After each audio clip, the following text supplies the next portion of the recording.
Նեհեմիան իմացավ, որ գերությունից Երուսաղեմ վերադարձած հրեա ժողովուրդը գտնվում է թշվառ վիճակում։ Երուսաղեմի պարիսպները քանդված էին, իսկ քաղաքն անմխիթար դրության մեջ էր։ Նեհեմիան սկսեց աղոթել. «Տեր, մենք քո ժողովուրդն ենք, բայց քեզ հնազանդ չեղանք։ Դու թույլ տվեցիր մեզ հեռանալ հայրենիքից։ Հիմա քո հրամանով վերադարձել ենք։ Խնդրում եմ, օգնիր վերականգնել Երուսաղեմը»։ Աստված լսեց Նեհեմիայի աղոթքը։ Նեհեմիան խնդրեց պարսիկ թագավորին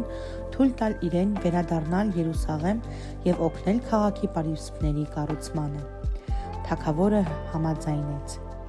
Նեհեմիան քաղաքը վերականգնելու ծրագիր ուներ։ Երուսաղեմի բնակիչները խոստացան օգնել նրան։